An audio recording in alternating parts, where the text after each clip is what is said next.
धारावी मुंबई शहर के बीचों बीच झुग्गी झोपड़ी वाला यानी कि स्लम ड्वेलिंग की एशिया की सबसे बड़ी कॉलोनी, एकदम शहर के बीच। यहां पर 3 रेलवे लाइन से कनेक्टेड धारावी।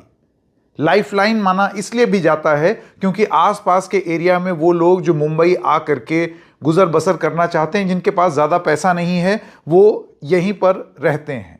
अपने आप में एक इंडस्ट्री भी बन चुकी है धारावी। यहाँ से बहुत सारी छोटे छोटे कुटीर उद्योग चलते हैं। लेकिन जैसे कि हमने पहले भी एक रिपोर्ट आप तक लाए थे और उसमें हमने आपको ये दिखाया था कि धारावी में जिस तरीके से जीवन जिया जा रहा है वो आदर्श जीवन नहीं है। इतनी गंदगी और इतनी तकलीफ में कोई भी नहीं रहना चाहता।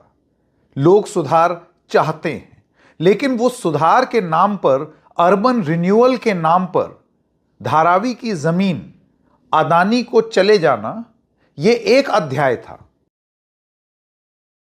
टाइम्स ऑफ इंडिया में छपी एक रिपोर्ट के हिसाब से सीईओ यानी कि chief executive officer Dharavi redevelopment project, इनका नाम है SVR श्रीनिवास, इन्होंने क्या बोला? इन्होंने एक बयान दिया है। उन्होंने बोला कि under the SRA rules the building society appoints the developer for that 50% consent is required, but here government has appointed the developer. In this case there is no need for consent. इनका बयान ये कहता है कि क्योंकि सरकार ने हम लोगों को चिन्हित किया गया है, हम लोगों को आइडेंटिफाई किया है कि आप रीडेवलपमेंट करिए, तो हमको किसी की परमिशन लेने की जरूरत नहीं है वहां जो लोग रहते हैं। लेकिन फिर भी 50% लोगों का कंसेंट हम लोगों ने ले लिया है और 50% लोग जो धारावी में रहते हैं उन्होंने अपनी स्वीकृति दे भी दी है। हालांकि हमें यह करने की जरूरत नहीं है। अब क्या है कि वो कागज पर लिखी हुई बात दोहरा रहे हैं, क्योंकि कागज आपका, सरकार आपकी।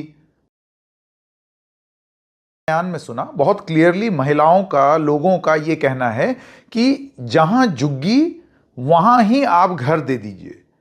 यानी कि हम इस नर्क में नहीं रहना चाहते। हम भी चाहते हैं कि साफ सुथरी सड़क बने, विकास हो, बिल्डिंग बने, सब कुछ हो। लेकिन यह नहीं हो सकता कि आप उठा करके हमको पटक दें कहीं और वो भी आधे से ज्यादा लोग उसमें गिनती में ही ना आए। सर्वेक्षण में लोगों का यह कहना था और हमने रिपोर्ट में भी देखा कि रात के अंधेरे में आकर के घरों को मार्क कर देते थे और सील लगा देते थे। ये जो 50% रेजिडेंट्स ने कंसेंट किया है, ये 50% कौन है? इनको किस तरीके से, कहीं ऐसा तो नहीं है कि इनको कुछ लुभावनी चीज दे करके अपने हित में किया गया हो? खैर, सबसे बड़ी बात जैसे कि आपने महिलाओं की सुनी, उनका यह कहना था